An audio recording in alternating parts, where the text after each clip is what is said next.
Former President Jimmy Carter courting controversy in the Middle East. He's getting ready to meet with a couple of Hamas officials, and he's already spoken to our Rena Ninan. She is there now. Rena, did he say anything controversial to you?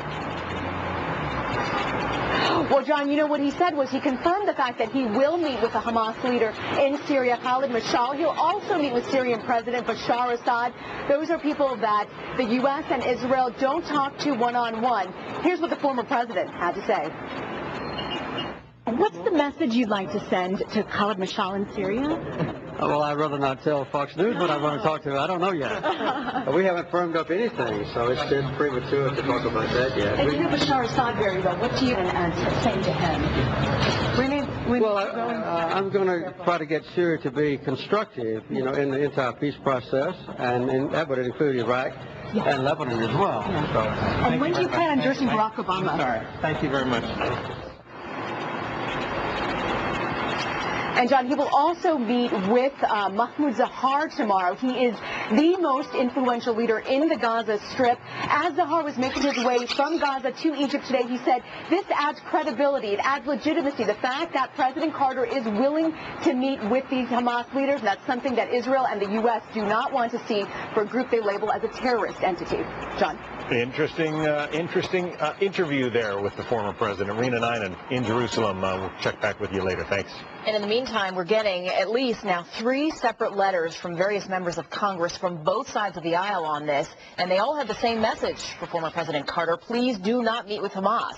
One was written by Republican Mark Kirk and signed by almost 50 of his colleagues, and it reminds Carter that Hamas has U.S. blood on its hands. Here's part of it. It says, quote, Hamas terrorists are responsible for the murders of at least 26 American citizens, some of them teenagers, children, and infants. The letter then ends with, quote, President Carter, do not meet with the man who ordered their deaths. Congressman Kirk joins us now, as well as Congressman Archer Davis, who wrote a letter to Carter as well on behalf of Democrats, essentially the same message of his. Thanks to both of you. Congressman Davis, have you gotten any response from former President Carter or his office? Well, President Carter is where he is today, and I think that that's his response, unfortunately, and I think he's wrong. A former president of the United States shouldn't be laying a wreath at the grave of the man who destroyed the Mideast peace process, Yasser Arafat, and a former president of the United States shouldn't be conveying legitimacy on a group of terrorists who weren't elected, who in fact broke up the elected Palestinian Authority. It's a wrong decision by Jimmy Carter. Representative Kirk, what is your biggest concern about what the outcome of all this would be, the fallout from it? President Carter is meeting with Khalid Mashal, who is responsible for the death of 26 American citizens in Israel.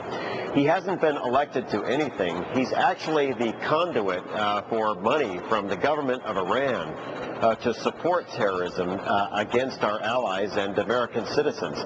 I think it's the wrong move. I worry that President Carter might be suffering from a case of malicious boredom, and he's undercutting both Israel and the United States. You know, Congressman Davis, what is his intention? I'm just going to read a quote because it seems contradictory to me. You know, he talks about how he has, quote, no authority at all, and he's not there to negotiate. But then he says, quote, I'm going to try to do everything I can to get him, talking about the head of Hamas, to agree to a peaceful resolution with both Israel and some of Hamas's, internal Palestinian rivals. What's going on here? Well, Jimmy Carter's presence sends a dangerous mixed signal to the Hamas government. We're having a presidential election in this country, and frankly, both of the Democratic candidates for president would not meet with Hamas. They've said they would not meet with Hamas. Jimmy Carter's being there sends a dangerous signal of ambiguity. Second of all, Jimmy Carter has traveled the world talking about the value of democracy and popularly elected governments. Let's not forget, Hamas was elected to participate in a political process in the Palestinian Authority. They broke the house down, in effect, and burned it up because they weren't getting their way and because Mahmoud Abbas wasn't as militant or as radical as they wanted him to be. It's Hamas who's acting in an anti-democratic way and is a major hostile force to peace in the Middle East. So if Jimmy Carter is concerned about his legacy, and it's a legacy that runs for 30 years in the Middle East, he ought not want to dash that legacy by meeting with terrorists who killed Americans, who tried to kill Americans, and who to this day refuse to renounce violence. No one should expect Israel to negotiate with us because Hamas will not recognize Israel's right to exist. Congressman Davis, I'm going to have to leave it there. We're about to hit one of those computerized breaks that will cut us off. Congressman Archer Davis and Mark Kirk, thanks to you both. Thank you.